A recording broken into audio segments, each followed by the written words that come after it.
Properties of parallel line का theory part सीख गए, है ना।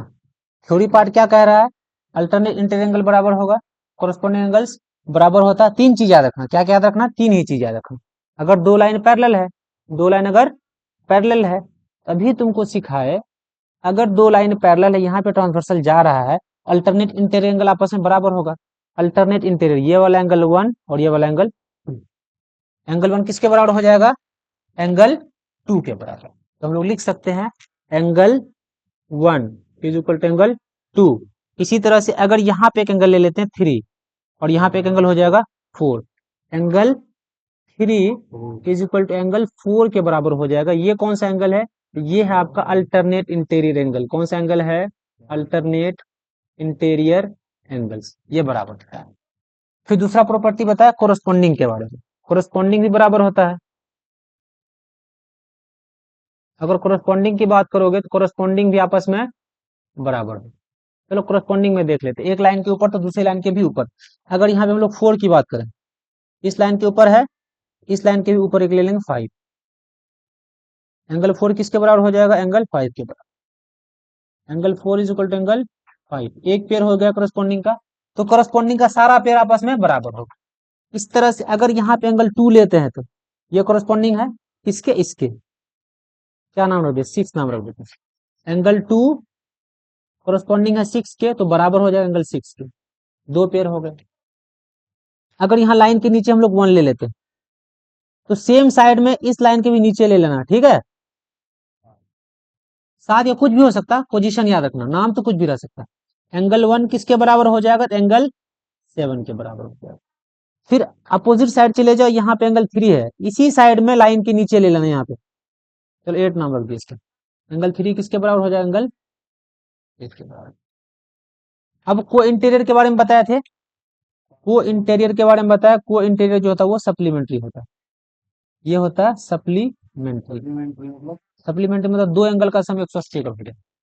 कौन कौन सा को इंटीरियर है, तो ट्रांसवर्सल के सेम साइड होता है, एक एंगल ये लेंगे तो एक एंगल ये, ठीक है।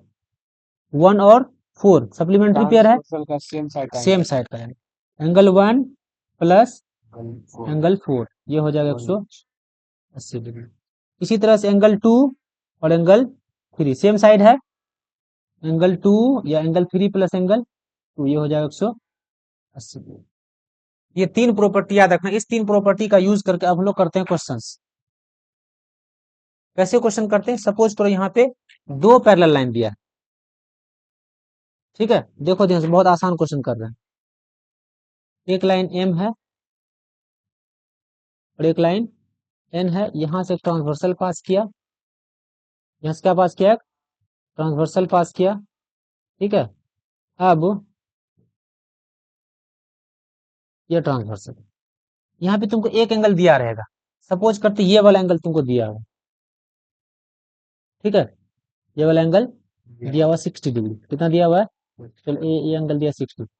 अब तुमको पूछेगा 1 निकाल के दिखाओ, ठीक है, 2 निकाल के दिखाओ, मान लो यहाँ पे 3 दे दिए, 3 निकाल के दिखाओ, 4 निकाल के दिखाओ, 5 निकाल के दिखाओ, 6 निकाल के दिखाओ और 7 निकाल के दिखाओ। तो जो एंगल दिया है उसी एंगल का यूज करके यहाँ क्वेश्चन में गिवन है लाइन एम जो है, एम पैरेलल है किसके, एन के।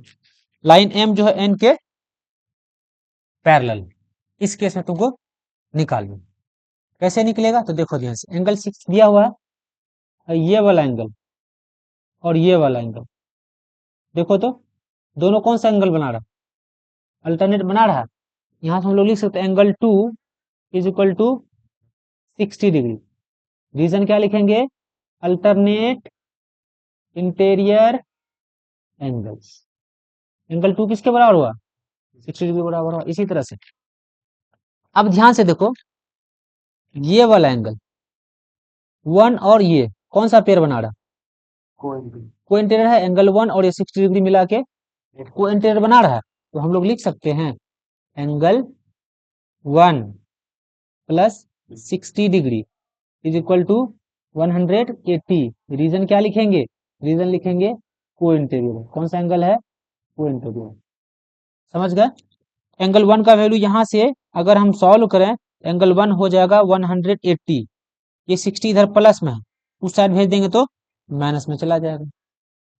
तो एंगल 1 का वैल्यू आया 120, एंगल 1 का वैल्यू 120 आ गया, ये एंगल हमको पता चल गया। एंगल 1 3 के बराबर होगा, एंगल 1 और 3 देखो कौन सा पेयर बना रहा है, अल्टरनेट इंटीरियर बना रहा है। हम लोग यहाँ से लिख सकते हैं angle 1 is equal to angle 3, reason क्या लिखेंगे, अल्टरनेट इंटीरियर। ठीक है, एंगल 1 का वैल्यू 60 120 है, एंगल 3 का भी कितना हो जाएगा, 120 हो जाएगा। कोई दिक्कत यहाँ तक? अब देखो ध्यान से, तुमको 1 पता चला, 3 पता चला, अब देखो 2 और 7 कौन सा एंगल बना रहा है, कोरस्पॉन्डिंग है, तो लिख सकते हैं angle 2 is equal to angle 7। Reason क्या लिखेंगे, कोरस्पॉन्डिंग। समझ गए? एंगल 2 का वैल्यू है 60, तो 7 भी कितना हो जाएगा, 60। इस तरह से सारे एंगल हम लोग निकाल सकते हैं। चार एंगल का वैल्यू 60 आएगा और 4 एंगल का वैल्यू 120 आएगा। समझ गए? इस तरह इसका हम लोग यूज करते हैं प्रॉपर्टीज ऑफ पैरेलल लाइन। अब हम लोग करते हैं इस पे बहुत सारा क्वेश्चंस करते हैं। ठीक है,